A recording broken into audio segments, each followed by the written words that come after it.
Hey everybody, welcome to Do It Like Danny. I'm going to tell a million stories, and maybe one will hit home, and you'll be like, wow, that happened to me. And it's not about me. Well, it is. You know, television is a very, very crazy beast. I learned so much at Tyra. This is real emotion. This is something that I experienced. I want the world to see what I have always seen, and that is the love that you have for just being yourself. I love this person who knows who he is, who can make people laugh. I think the script I gave you was a little bit different, but I'll take that. Okay. Sorry. I'm drinking at work because it's my show. I drink on my show. Hey, everybody. Welcome to Mo Wednesday. Today is Monday, July 31st, or it is Wednesday if you're watching us. August 2nd, 2. Louis, how was your weekend? It was pretty good. Yesterday's party was really nice. I'm glad we got to go together. Okay, so for those of you that don't know, we were invited to Cousin Angelo's partner's 70th birthday party? No, 60? Thought he said 60. I think he's 70. No. I think he's... Well, he looks damn good for 70. Oh, maybe he is 60. Yeah, I think oh my he said God, 60. I'm so horrible, right? Is he 60? Angelo, don't show Austin this part of the video. Angela's gonna be like, you dumb bitches. I'm trying to think. I oh think my he God. said 60. Happy birthday, Austin. Yeah, it was a great time. It was wonderful. We had Angelo opened up his Santa Paula compound. Uh-huh. Oh, can I add that there was a lot of people came out to me and said they loved the show, but they could not understand or believe that Angelo had a compound in Santa Paula. They were all fucking like, I didn't know he had a house there. That made me laugh so hard. So that means we're doing our job, making good comedy, if people are actually believing. Oh my God, that's funny. So how did you feel? I mean, I came late. Shocker. I'm always on time. No, Never. But I know that you sent me some text messages and you were kind of in it. Yeah. So you got an opportunity to kind of experience like what I experience whenever I go over there or whenever he has his friends come over. Yeah. So how did that make you feel? It was a little different at first because I don't know anybody there. So when I first got there, it's like, oh, I don't know anybody. I'm naturally shy, so it's always kind of hard for me to kind of like get it started. So as I'm sitting there, Angela's like, are you okay? Do you want something to eat? Just being a good host. Austin's talking with his friends. I bought him a case of beer. And then it was just kind of like random. People were like, oh, hey, don't I know you from somewhere? Haven't I seen you? And I'm like, I don't know, have you? And a lot of people were like, oh, we saw the show. We love what you guys did with the skit. I met Angelo's mom and I think his other grandmother or his grandmother. Yeah, our aunt, our great aunt or something. She's like 98. Yeah. So she was really sweet. His mom was really sweet. And it was just different. I always hear you talk about it. I've never experienced it, but I was really happy with the results of how people liked it, how they enjoyed it. And yeah, I appreciate people watching. That always makes me feel good. Yeah, I mean, definitely the support. I mean, Yes. because you you go through and you look and people are watching and people are listening, but until you kind of get that like acknowledgement of like, oh, you do, and then people like ask you questions, like they want to know. Yes, everybody wants to know. Everybody wants to know, and so it's great. I'm glad that you had an opportunity to kind of experience that, and now you know what I go through. I mean, like I said, Angelo is such a huge supporter. Yeah. Everybody is, all of my family, but to be able to be in that kind of environment where there's so much love. Yeah. There's so much love, and it was just nice to be there. And I was kind of quiet. I hung out, and I did what I did. I didn't really drink too much because I didn't want to really get like rip-roaring. It's also really hot, so I understood that. It was hot. It's really and that's hot. why we're kind of quiet today, too, because we're filming. It's like 7 a.m. And as you can see, it is blazing hot. We're filming early because it is just like a we'd be triple melting on digit. camera, Yeah. like ice cream. I'd be sweating over here. But yeah, so it was a great weekend. That was fun. Let's see. We are freshly coming back from also Comic-Con. That was a great episode. I hope you guys enjoyed your Comic-Con. I enjoyed Comic-Con. We kind of talked about that. And then, I had a roommate move out. Thank God. God. Goodbye. The worst roommate ever in all America. So I'm looking for a new roommate. I'll be posting it on Facebook, housing or something, some sort of housing. As soon as I bleach the room and I burn the rug. But other than that, it'll be perfect and brand new and clean soon.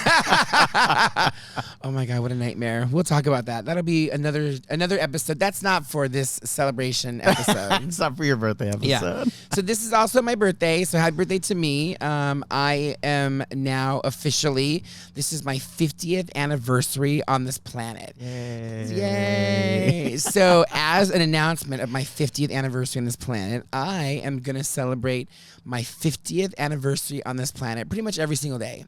So I've got plans for Disney with the family. We're having a big party. Nice. And Yeah, so next we're going to be like, why didn't I get invited? You didn't get invited because we can't hold that many people. Okay? It's been crazy. It's definitely been crazy. You know, we invited, you know, my family, and my family's crazy. God bless them. God bless them. But you know, people were like, well, who else is going? And it's like, excuse me. Excuse me. I'm sorry, you're who? Are you paying for the party? Unless you're paying for the party. Yeah. I'm so sorry. Unless you're helping out. Yeah. Did you send this to other people? I'm like, come on. I'm not that person. I don't play those games. You know me. I don't play those games of sides. I don't play those games of, you know, if you wrong me. I think that's probably going to be one of the biggest lessons for me to conquer this year is forgiveness. Yeah. You know, forgiving everybody. And listen, have I done shit to people? Absolutely. And I hope that you forgive me too. Listen, am I perfect? No. Maybe Dana is.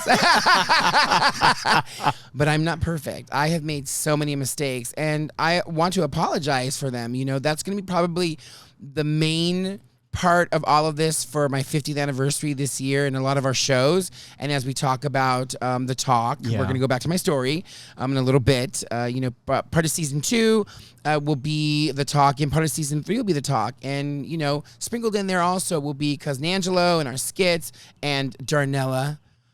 Where are you? Where are you, Carmen Darnella? Sandiego. Where are it's you? like Waldo. I want to like Photoshop. That's what you should do. We're gonna photo of her. Where is Darnella? And Luke, can you do that? We'll cut. I'll put her on a milk carton. Yeah, we'll edit this, and we're gonna show you. If you've Have seen you this seen Darnella? And put like a Waldo hat on her. Yeah. I mean, listen, I know that she's working, and God bless her because, you know, her father passed, and she's got a lot of stuff going on. Yeah. So not to rub salt into the wound, but you are definitely missed. Yeah. You are missed. You're wanted. You're immensely. missed. Where are you? Yeah. Carmen Sandiego or Waldo. She's hiding out there. So I hope this finds you well, Darnella, because I know you still listen. So hopefully you'll listen and it'll go into your little heart, and the ice will melt a little bit more.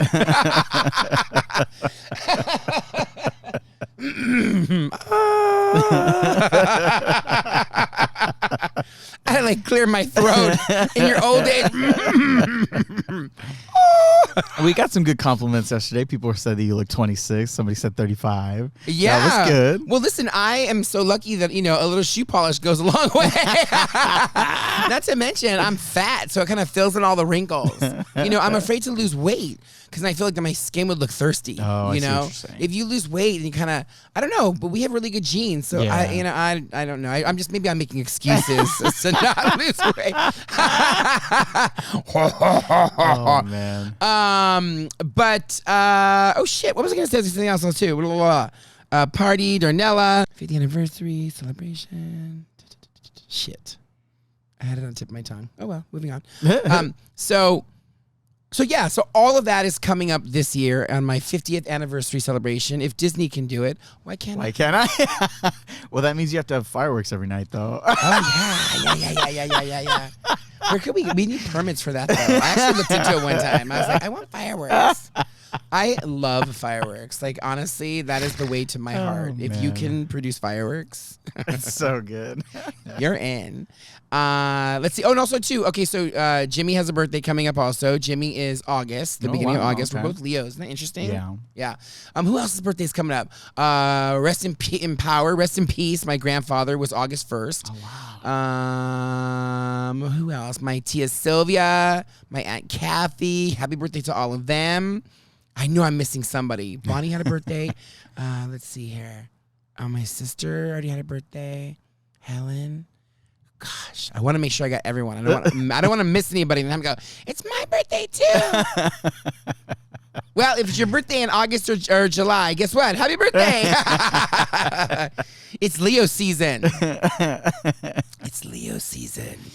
So that's going to be fun. yeah. And going back to the party, just to kind of like say, like, it was a lot of fun. I met a lot of new people.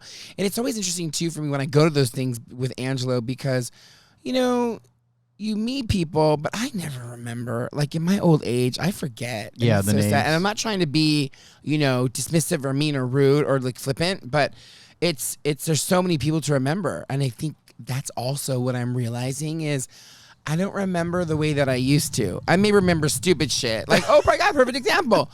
I had a rider in my rideshare service, right? And I picked her up and she goes, I remember you. And I looked at her and then I looked at her name and I went, oh yeah, I picked you up at the 7-Eleven and you were sitting on the curb smoking a cigarette. And she goes, oh my God. She goes, yes, that's so true. And I'm like, yeah, I don't know why. I just remember not stupid shit, but I have these weird like memories. Like callbacks. Yeah. It's like a photographic memory for dumb shit. For dumb shit. And then even like when I see people again, like on the streets and they're like, oh, I went to the show. And you're like, oh my God. And they go, you sat me. And I'm like, oh, I sat you in the front row. Oh, wow. Or like Kat, like at Angela's party, I said, oh, you sat in the front row. Yeah. She's like, oh my God, we did. Yeah, And I'm yeah, like, yeah. yeah. Like once you remember and when you think, it's the weirdest thing. And I may have not had any like major interaction with the person, but I'll remember. And it was even scarier. So back when I used to work food service, I would remember what people ordered and where they that's sat. weird, yeah. And not even trying to remember. I didn't sit there and go, oh, I wonder what Michael had for lunch and, oh, French onion soup. No, it wasn't like that. It was not weird. Yeah, that's a little strange. Oh my God, aliens. Am I an alien? They exist. Speaking of remembering people, I cannot, forget this, as I always forget things. I was on Tyrone's Happy Hour. Yeah. How did you like that? It was fun, Live. huh? Oh my God, honestly, it was so much fun. And the reason why I bring this up is because, bringing back memories, they were staff members. Yeah. And Alicia was there, and Tyrone now runs his own little happy hour on Instagram Live every Wednesday, 7 p.m. our time, 8 p.m. Mountain Time, and 10 o'clock Eastern time. He's on my Instagram. He's Tyrone Tyler. He also has his own music. So right now he has some songs out and he's on iTunes. So you can look him up and, we'll be posting more about him. So thank you again, Tyrone, for having me on your show. And thank you for allowing little Louie to come and hang out and party with us also too. So it was a lot of fun. It was. Honestly, I fell in love with that damn ring light. I was like, no wonder people love those things. They just fill in everything. I was like, woo! It was fun. It was neat to see, some of the people that watch the show and like some of the older folks that I have not heard from or seen from in such a long time. So that was nice. Yeah. It was nice because I haven't seen some of them in over 20 years, but yet they were on the Instagram Live commenting. Yeah, and that saying was cool. stuff. That was actually really Yeah. cool. I really enjoyed that. It was nice also to visit with Alicia, and it was a nice reminder, like, not to pump myself up, but I kind of like went aside and astray because, you forget. I forget the impact that I've had on people's lives. And I don't want to say that in like a conceited way. I guess sometimes I really don't give myself enough credit. Yeah. I think that's probably what it comes down to. You also you didn't get to see it, so you had to kind of come back to it, and they had to come and tell you, well, look where I'm at now. And because of I had to, work with you, now I'm over here. Because you let me have my foot in the door, I'm able to take that, what I learned, what you taught me, and now I'm applying it to other productions, other shows, other pilots, whatever it may be. And that was really interesting. That's what a lot of people didn't see behind the scenes, was the love that my cousin got instantly. And I think that's what kind of you forgot after you got let go of the talk. You forgot about all those people, because not to say that they weren't there for you, but when you're just there alone with your thoughts, it's you just feel that alone. You're like, oh man, I'm not that good, or I'm not that great. Look what happened. But in the end, they came back to you. They said, hey, thank you. And I that was really awesome. I like that. Yeah, I'm honestly, I'm so grateful. I loved Alicia, and since day one, she said it. She says, you were very, very strict. Yeah. But with that strictness, I also gave the accolades. Yeah. And as you heard her conversation, like I told her how good she was. I was like, there's a low ceiling here for you. Like you're so good at what you do. And when I found out all the other things that she had been a part of, I knew deep in my heart, I'm like, this girl's way too big for this. Yeah. She needs to figure it out and stop spinning her wheels in the sand. And it's so interesting how I know I can see people and I know what they need to improve on and how they can be better. And I know how to exploit that, right? I know how to make them the very best that they possibly could be. But for some reason, lately, I haven't taken my own advice. So hopefully with the roommate moving out and all the other things that have like culminated, like Angela's party, my party coming up, it's reminding me again of who I am. Yeah. You know, I really don't give myself enough credit, and I really I beat myself up. It's a slow process, you know. Yeah. I mean, I got to tell you over and over again, you went from like Drake says, started from the bottom, now you were there. But then when you get there, where else were you going to go? Yeah. Unless you were going to become the CEO of CBS. I'm sorry you went down again. And I think that was, it was not a, what do you call it? It was a shock. Eye-opening. Also, too, what I also have realized that, which I didn't before, and that is, you know, the people on the way up are the same people on the way down. Yeah. Everybody's going to have their time in the sun. Correct. It's true. And I've learned a lot, and I learned a lot from Alicia and from Tyrone that night because, again, thank you for reminding me of who I was. And I don't mean that in like a conceited way. Yes, I was strict. I think I've changed, and I would like to be better. I don't want to be perfect. Yeah. I just want to be a better human being. Yeah. You know, and I think that environment, because everybody asks me the same question no matter wherever I go, and that is, am I ever going to get back into television? And I feel like I have. Yeah. I feel like this is home now. And I feel like as long as I work on this and improve on the performance of what we do and what we present to people, I think all of it's going to fit in eventually at some point. It's going to catch. It's Yeah. going to go somewhere where it needs to go. And again, that's why I started the show. I saw an opportunity to help you kind of get your soul back. Yeah. Because for a long time you didn't have it. They kept it encased. Yeah. And now you it's- heard them to tell their stories. Yeah. When I got promoted, they were like, you were a different person. Yep. I wasn't Danny. Yeah. I wasn't Danny. And now I am. I'm back. I fought. You know what else I fight for, Louis? Your life stories. Yes! So good. You're so good at this. I'm getting better. Oh, so, yeah. It's 110. I need some water. Thank you, Linda, again, for letting you use your beautiful backyard. We just love backyards. I don't know. I like it. Hopefully it stays like this during the winter. But yes, fighting and back again. And this is the story of my life. And here we go.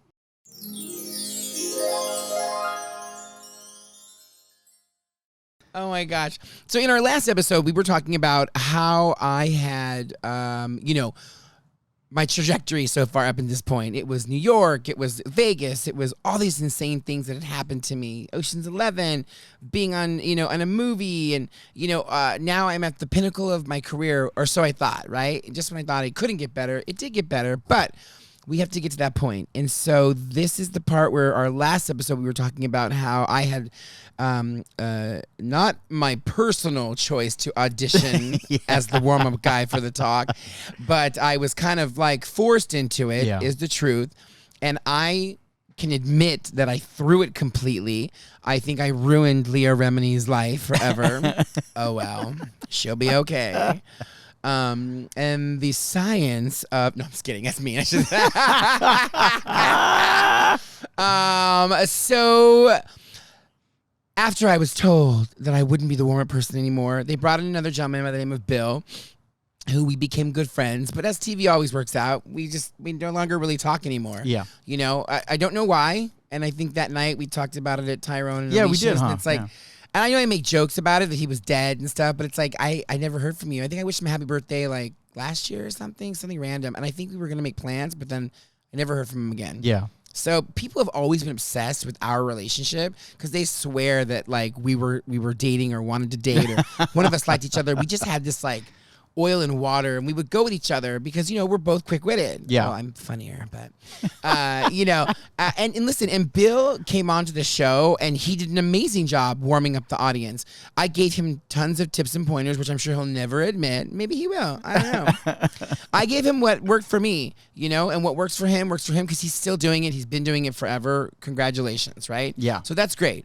And so with all that being said, then I was able to focus on my job, which was audience producer. And let me tell you, it was not easy getting audiences for that show. Was that probably the hardest show so far? Because you did Ellen, you did Tyra. Yeah, it was the hardest show because, you know, here's what we were up against. We were up against, we filmed in the daytime. It was a live show. Oh, yeah. There was no error to say, oh, we need 20 more minutes, or we need, you know, people are running late, which in LA, people run late. Who decided to make it a live show? The executives. Oh, okay. I think also too, I think with the live aspect, I think that's a draw for some people because you're getting it like live. And their whole premise was, so in the beginning when the talk first premiered, it was a show about mothers. The entire motto was moms. You know, because they were all moms. Yeah, they were older. Oh, everyone was a mom. So that was their platform. They figured with this platform, they'd be able to reach all of those at-home mothers, the ones that, you know, the husband makes 6 figures a year and the mom is at home and she goes to pick up the kids and she's going to click on the talk at noon or whatever the time it appeared in her particular area. Yeah. And she would enjoy it and she'd get a few pointers on how to be a mom and how to do this and how to make her life wonderful. But that is what it started as. That's not what it ended up becoming, which it happens a lot with a lot of shows. So it's not really a negative. It's more of like the way our show started. In the beginning, we did this, and over the years, we've changed, and pretty much in 10 years, it'll be on television. It'll be completely different. So that's kind of how it works out in TV, if you will. Out of curiosity, were you a fan of any of the females that were leads on the show? Yeah. I mean, you know, listen, I was a big fan of Julie because of the Big Brother. I am a huge Big Brother fan. I was. I was gonna say even to this day. Remember Aguilera? Yeah. So I was a big fan of Big Brother. I no longer watch it because I no longer support it, you know, because of what happened and what went down. Yeah. And yeah, listen, that's my right. It is what it is. I'm not mad. I'm not angry. I forgive her, but I'm not going to watch. But no big deal, right? Yeah. And I was excited because in the beginning, Julie's assistant came through and was like taking Polaroids of everybody and put it in this big book. And I was like, what's that for? Because, you know, I'm nosy about everything. And he had said to me, well, Julie wants to know everybody's name. And in the back of my mind, I was like, wow, shit, fucking props to her. Like, that's great. Like, I would have never thought of that. Like, that's a really great, amazing idea. Yeah. So, you know, moving on from Julie, there was Sarah Gilbert. And Sarah Gilbert, like, you know, I'd seen her on Roseanne. I'm not going to say I wasn't a fan. I felt like maybe I might have been more connected to her because of the whole LGBT, the queer connection, if you will. And so I was kind of excited because I was like, oh, that's kind of cool. Like at the time, her partner was like one of the executive producers for Glee. Oh, wow. Which was really kind of cool, right? They had kids and stuff. And so, you know, she was very quiet, very shy. Yeah, she seems really, really quiet. She doesn't say super much. quiet. She kind of has just like a blank face all the time. I was really surprised because she's pretty funny. You know, you see her in Roseanne, you saw her on Big Bang Theory, some of the stuff that she would do, she would say. And that's how you kind of realize, oh, a lot of it's just acting. Well, not in addition to acting, it's also a lot of it is writing. Yeah. That's why the writers are so important in all these shows. Yeah. Because you'd sound amazing, too, if we had 10 people writing this. People would be like, where the hell is that coming from? It's At being the end written, of the day, yeah. It's about writers. But I will give the credit to the principals because you still have to have timing. Yeah. And you have to have delivery. And, you know, and you can't say, how did the chicken cross the road? It's, you know, how did the chicken cross the road? Like, there's different ways to approach it. So I got to give her credit for that. You have to have direction like how we give Angela direction. So, yes, was Sarah dry?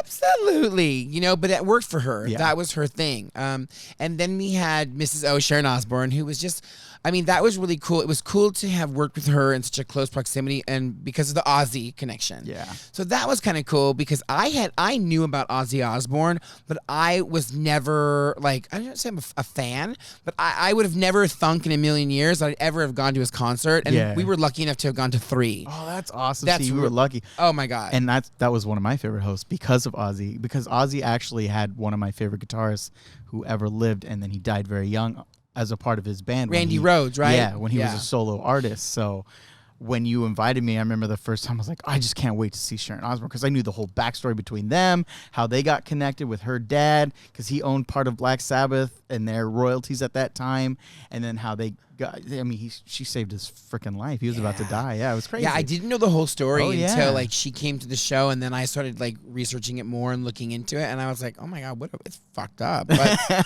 mean, God bless her. She built an empire with him. She and did. To this day, it fuels, they're whatever they need. They still feel relevant, which to me is insane, because so many people, and I'm not trying to be mean, but so many people at a certain age just kind of, they disappear. They go and they fade away, and then you hear about them later. So and so died, and you're like, oh yeah, I remember that person. 50th anniversary. Yeah, but Ozzy has just kept on going, and she's been the one behind him. Just give him a little nudge, and I love that about them. So it was great to work with her, and she was wild and crazy. And then there was Holly. I always mess this up. Holly Robinson Pete or Holly Pete Robinson. Yeah. I messed it up too in the pilot. They were like, it's whatever. And I don't know why I can't remember. Fact checks me, Dana. Fact check me. Yeah, so she was there also too, and she had been in 21 Jump Street. I didn't really know too much about her also. I mean, beautiful woman, beautiful black woman, and but I know that she was big in philanthropy. I knew she was huge with charity and charity work. Like, everybody knows her in that arena because she was great at raising money and working with celebrities, right? And then we moved to Leah Remini, who is also at the table, and Leah Remini was popular for King of Queens. King of Queens, Yeah. which I never really watched. I think I saw maybe 3 episodes in the entire time. And yes, Leah is your typical New Yorker up front. I'm walking here, like, and it's so funny. Like, she's hilarious. Very strong attitude, very strong everything, right? Yeah. And I think if you are not a strong person, you probably would be like, God, what a bitch. She's so mean. She's so this. I didn't think she was mean. I mean, looking back on it, I think that she wanted the show to be better. Yeah, that's how you kind of describe it. It's almost like she wanted the show to be better. She just wanted more. And I think how it came off was not well received, because CBS's template is, well, it's not broken. Why are we trying to fix it? Yeah. They created, CSI Miami, Pacoima, San Fernando. Like, they take one show that does well and they just change locations. They just milk it. And they milk.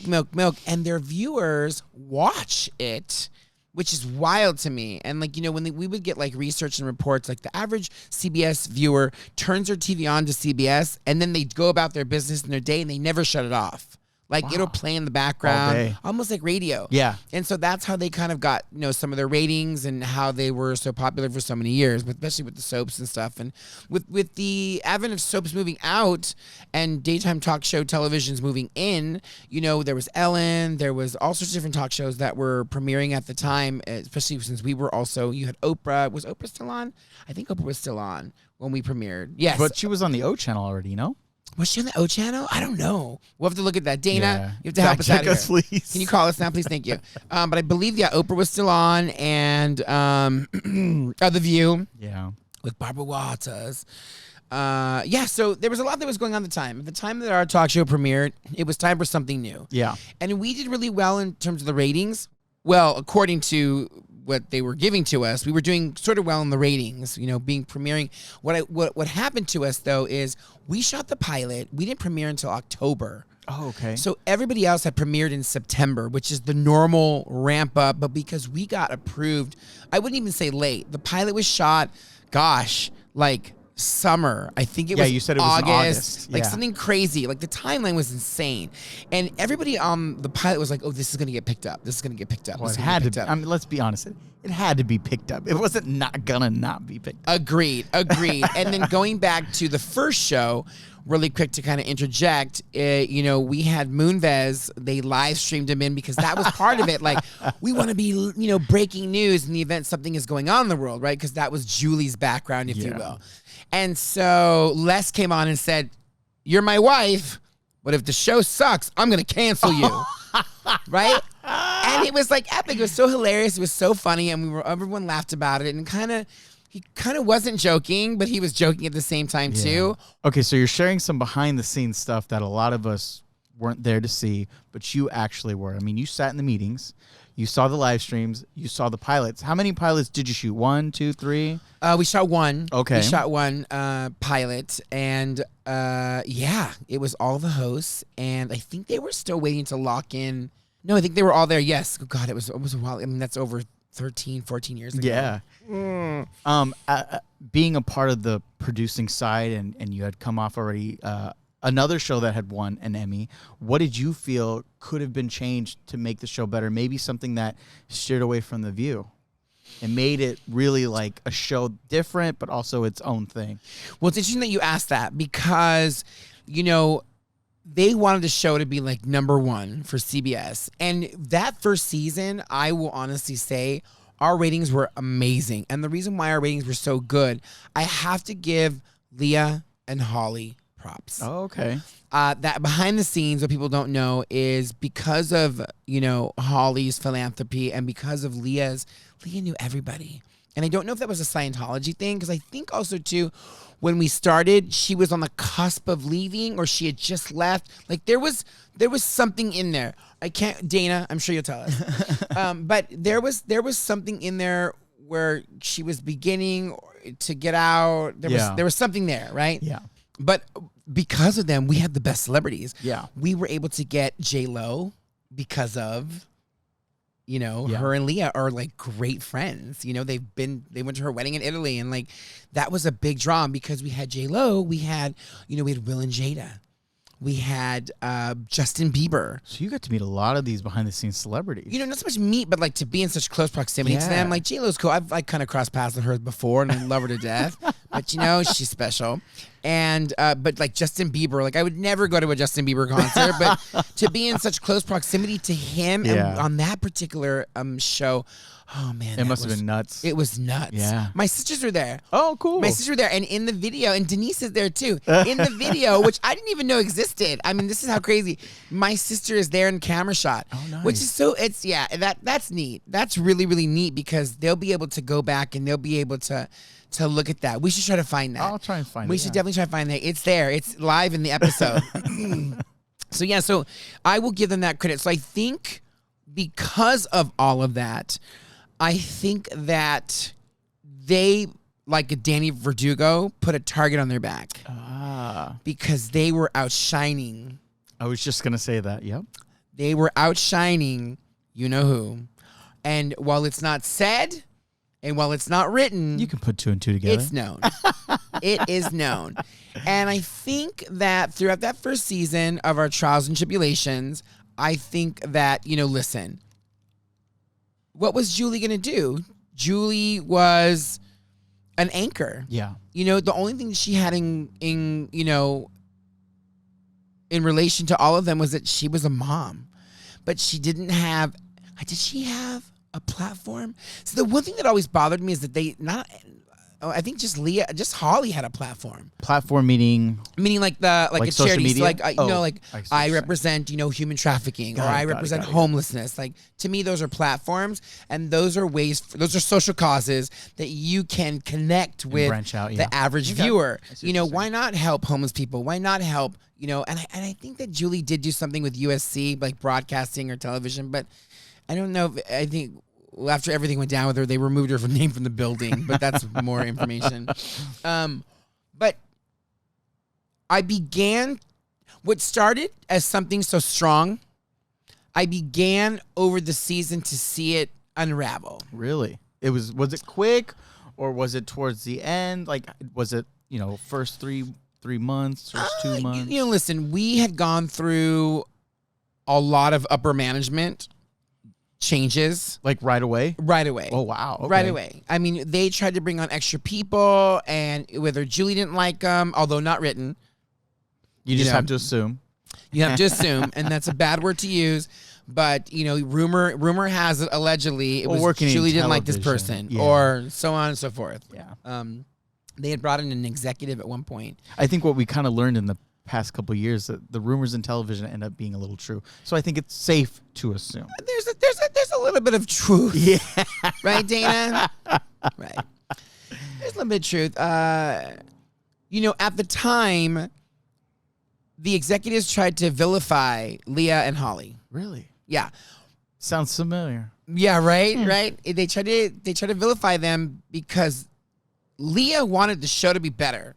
She wanted to feed the audience. And listen, those were all great ideas, but there were also logistical things that made it, and I wouldn't say impossible, but budget-wise. Also just tough. I mean, I was one of the audience members many, many times. How the hell would you feed those people and keep everything clean? How would you move them, get them to sit in a cafeteria or wherever, and then bring them back and have them not be all like, I'm so full, and low energy. I get it. There was a lot of, we eventually, as the show moved on, we eventually moved into giving them snacks and waters and stuff, light stuff. Yeah. Stuff that was enough just to get them through the break and then on to the next, because we did double shows. Yeah. On Thursday we did double shows, but for a live show, it was quick, easy, fast, in and out. It was more the double shows, because sometimes that double show wouldn't start until like an hour later. Yeah. And so if you have people that are outside standing in the sun or the rain, we didn't have like a holding area, and we had to vacate the studio because they had to rehearse the second show. Yeah. Over time, they rehearsed the first and the second show early in the morning.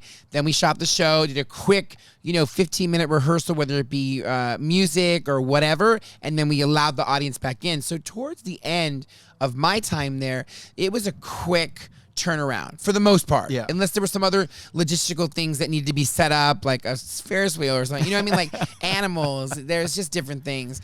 But going back to Lee and Holly, I now see, now that I'm out of it, I see that they really weren't doing anything wrong except trying to make our show the best that it possibly was.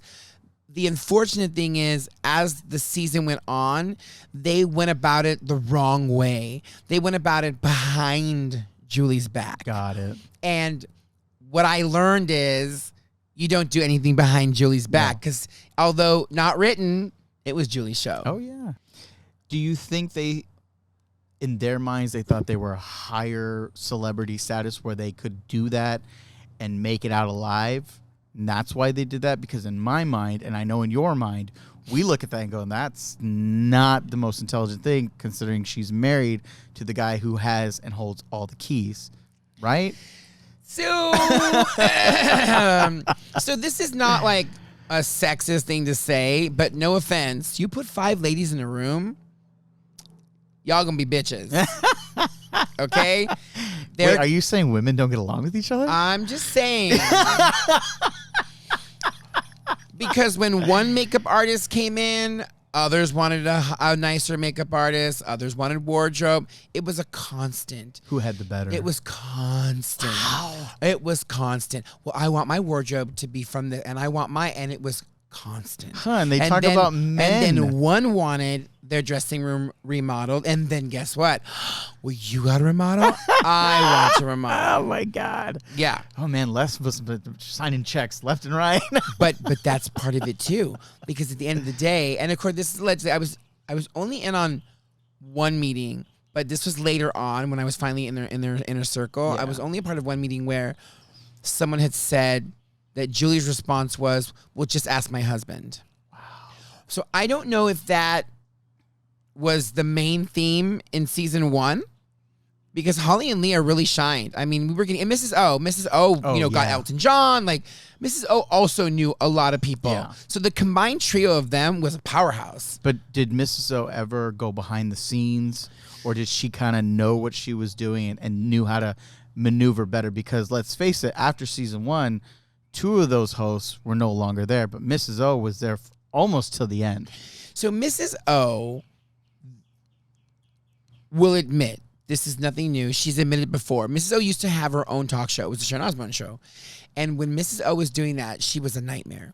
And she admitted it. She was late. She was this. She was that. She was always fighting. It was a nightmare. She involved Kelly. It was a nightmare. She admitted this, and she said, I've changed. And I don't know if Mrs. O changed because she needed the money, or if she really had grown and changed. Let's hope and pray that she had let's grown. hope it was the better one, yeah. I can honestly say Mrs. O always got what she wanted, because Mrs. O was the draw. To be honest. I mean, yeah, Leah was great. Yeah, Holly was great. But I think Mrs. O ultimately at the end was the bigger draw. She was so lovable. That's how I felt. And Everybody she was loved wild her. and she was fun and she was just, you know, you never knew what was going to come out of her mouth. I feel like every mom that was a stay-home mom always wanted to kind of be like, oh, when I grow up, I want to be like that. Just kind of wild and fun and free. a drug addict? No, just fun and free. Because she kind of would say anything off you know, off the top of her head. Yeah, she definitely would. And that, you know, carried itself into the meetings. Yeah. And just walking past her and stuff like that, right? So, you know, the first few months were great. Then little things started to leak out. You know, you'd hear of this person getting fired because a host didn't like them. Like executives and PAs and stuff like that. Even one of our craft service. Oh, wow. Yeah. And that's when you started to learn that Julie was kind of a mean girl. Hate to say it, sorry, Jules, but you were a mean girl. And they had fired, I overheard this. So, you know, I was just walking through and I overheard this at our craft service table. And that was Julie's hair and makeup person, who she had had forever. They were very, very, very good friends. A yes woman. Yeah. Julie could be wearing poop on her head. And yeah, oh my God, you look amazing. Look great. Yeah, You it look smells great. I You look love great. it. New fashion trend. I know her. I think she's super nice, but the reality and the truth is, like in television, they were yes people. Yeah. And she didn't like the craft service person. And so I guess she went back to Julie and Julie made a comment and she was gone. Wow. And I will say this, Julie never went back to craft service. Why would Julie leave her little humble abode dressing room Yeah. to go back to craft service Yeah. when everything was served to her? I was just going to say So it's brought to that, her. you know, I know who is involved in the termination, so we could always have him on. I was just going to say, like, how does it, I mean, okay, we all know how rumors start, but who was the main one? There's always one. What do you mean rumors of Kinda, how? like how everything kind of goes. There's always one person at work that you can always go to that always knows all the information. I used to have one at my job, so I know that there's always, it's usually a dude or a girl that always knows something, and you know to go to that person, like, I know who to ask. Well, in this particular, that's a great question. In this particular instance, it wasn't an actual person. Oh. It was a place. Really? It was our craft service. Got it. So they overheard everything. Everybody spilled while they were grabbing bacon and I was just sausage gonna say, and so while they're eggs. doing this and they have their head down, they're like, "Oops, what did I hear?" Yep, and you know who heard all of it? Was the craft service person. Wow. Because they're replenishing stuff. Yeah. They're putting stuff out there. That was, for us, that was the place. If you want to find something out, you hung out in craft service. Yeah. Isn't that wild? That is. I mean, when you think about it, no. But for people first hearing this, absolutely. Yeah. Isn't that wild? It's so wild, right? So wild. Yeah. So craft service was a place to find out stuff. You could find out anything that you wanted to find out. If we were running late, if anything, Yeah. a potential celebrity that was just booked and it was a hush hush. Oh yeah, go to craft service. Yeah. Make an English muffin. Let it toast. Sit there. And that's You're how toasting. That's how oblivious some of these executives were, or these people that work close. They just didn't think that anybody would be listening to them. And that's not true. You're always being listened to. Look, I'll be honest. When we went going back to Angelo's party yesterday, I was sitting by myself and I was just listening to everybody's teas and conversation. I found out a girl that was at this party was dating some dude, and she was looking him up online, and that's what she does to guys that she just meets online. I won't say who it was, but yeah, I heard a whole bunch of She's a information. stalker! Yeah, she's a stalker. I was God. like, oh my God. But you see, you know, sometimes the women blame the men. Yes, men can be awful. Yes, absolutely. Even and it's worse for me because I get gay and straight. And but women can be equally as divisive as men. It's even on both sides. Oh, yeah. That's a whole nother episode. Oh, yeah. Of Danny After Dark, divisive women. So going back.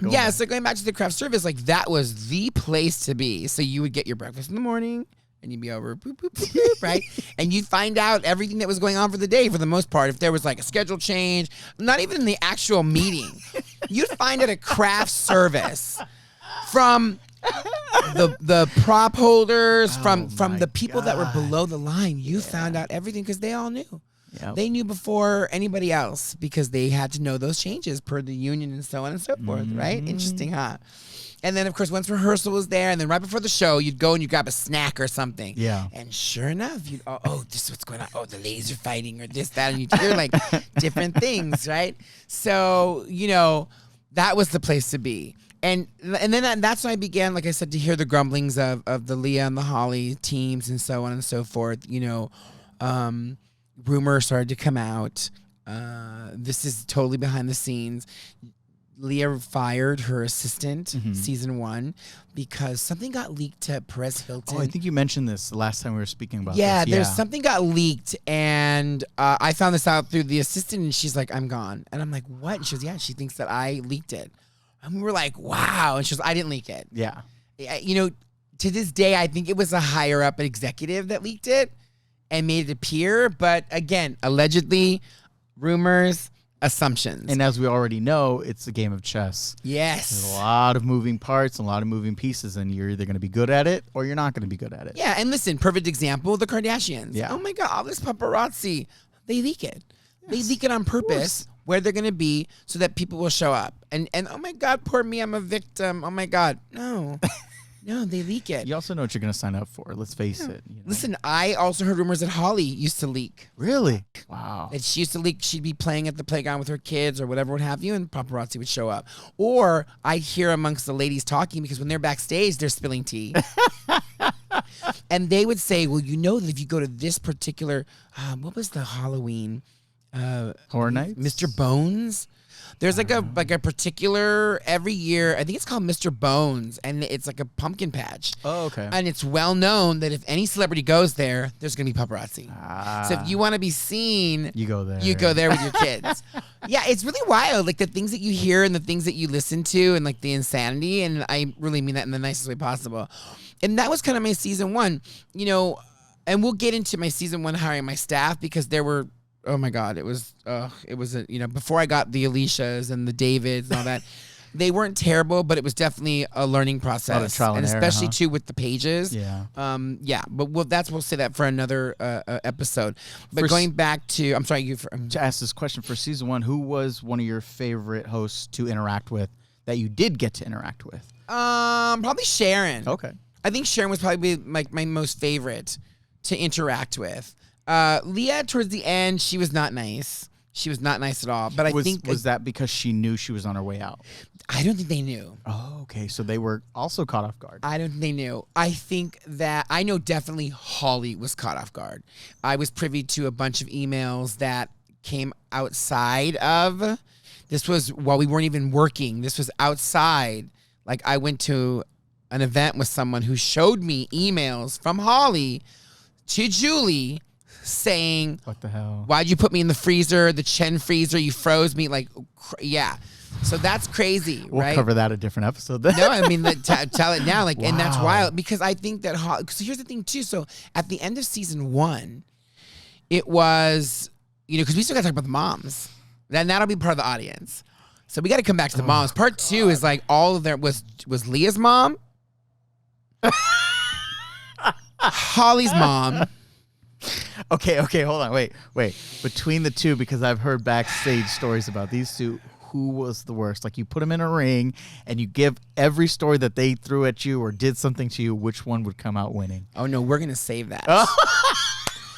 Okay. Those two deserve their own episode. Separately or together? Oh my God, it may even be separate. Wow. Shit. Those two.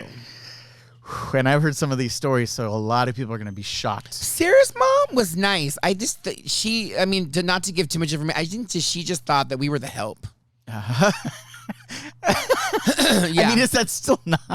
I was the help to her. I mean, she was very kind. Yeah. Sarah's mom was very, very nice. I can't say anything really negative about her other than it was, yes, ma'am. Yes, ma'am. Yes, ma'am. It was, carting her stuff around. I need this. I need that. She was royalty, but was always very kind. Always email me. I can't say anything extremely negative about her at all whatsoever, other than the people that she would bring would be very high maintenance. Okay. She wasn't high maintenance. It was her friends. Got it. It was her friend. There were a few you were just like, what the? I'm not your bellhop. Yeah. I don't park cars. And But I'm giving too much. Yeah, I was gonna gonna say we have stories about that too. Yeah. I'm giving way too much. So no, they get their own. They get their own. So going back to the ladies, the end of season 1, Holly actually opened up her home, and we had our wrap party there. Oh, because at the time Kevin didn't want to give any money for a wrap party, and they wanted the ladies to pay for it. Wow. So think about 5 ladies dividing up what it would have been. They should have. I will be very honest. Those people on the show, I'm not the only one that worked hard. Everybody worked hard, especially that first season, because we didn't know. Everybody had to roll with the punches. There were firings, there were hirings, there was, gossip. There was all sorts of things that were coming down the pipeline. And everybody on season 1 that was able to last through season 1 needs to be absolutely commended, because it was a year of firsts.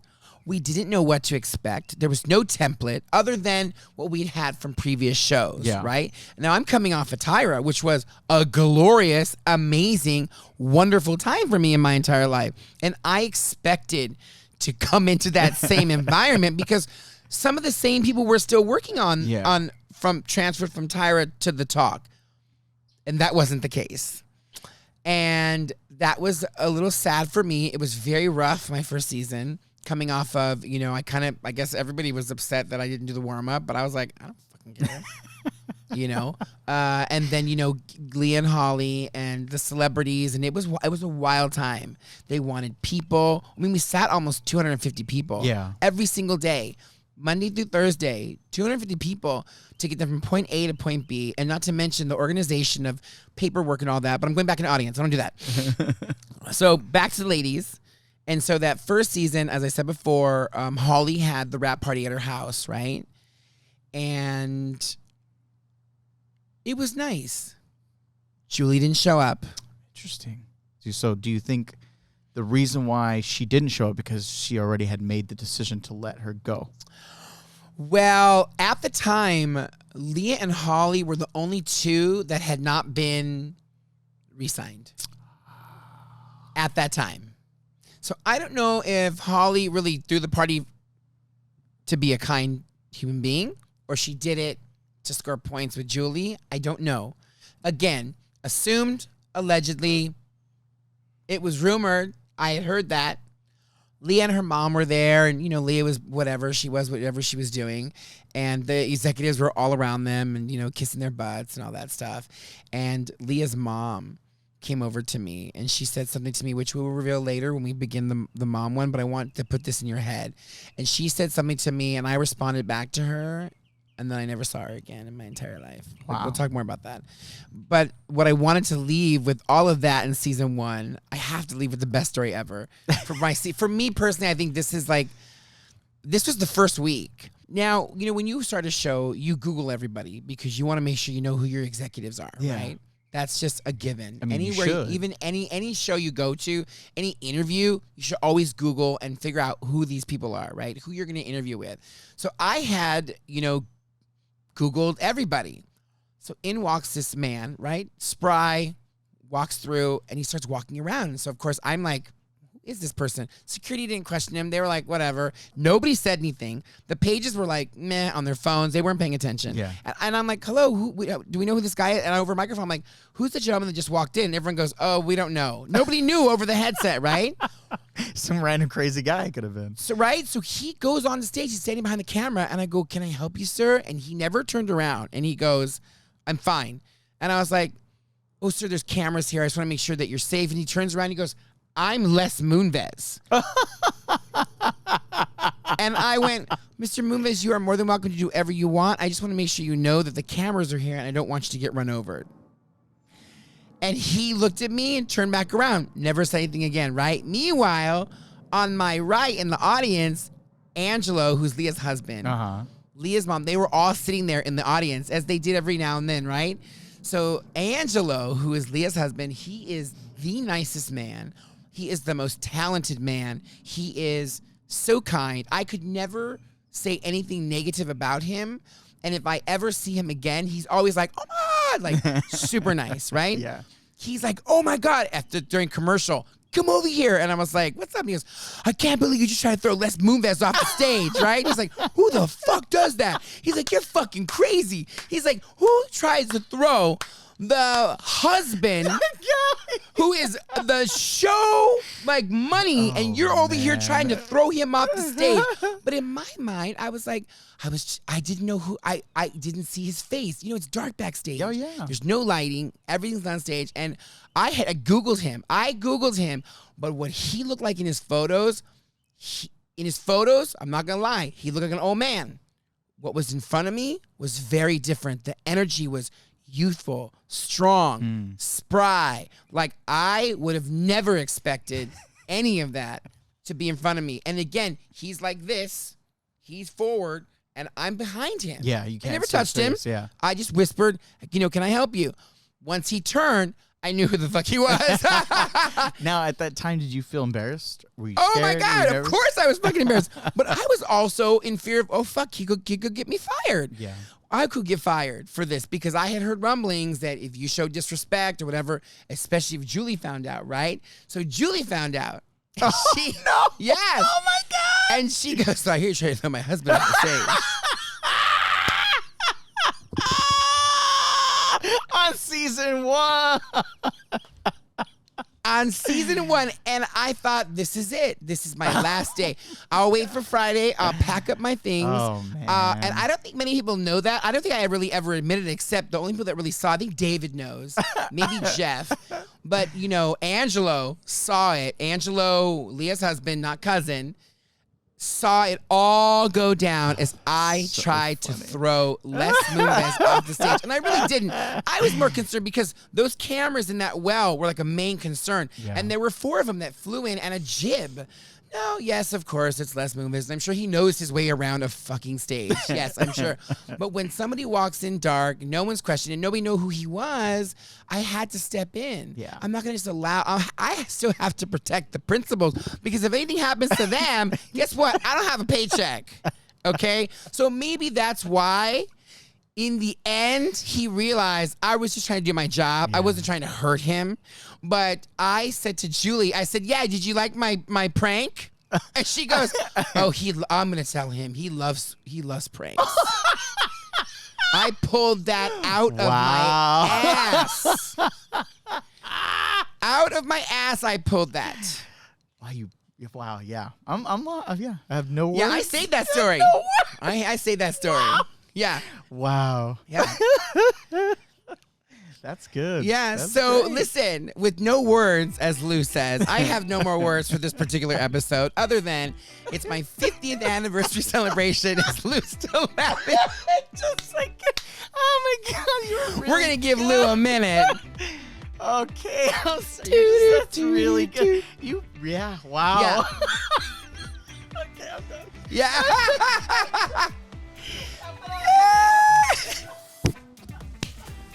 So as you can see, I have made Lou speechless. I hope I made you speechless this week. And I would like to say thank you for all of you watching. And I cannot wait to come back next week to share more of my story. And with all that being said, enjoy your time on this earth because you never know when your 50th anniversary is going to come around. I hope you have a great week. And remember to always do it like Danny. Or not!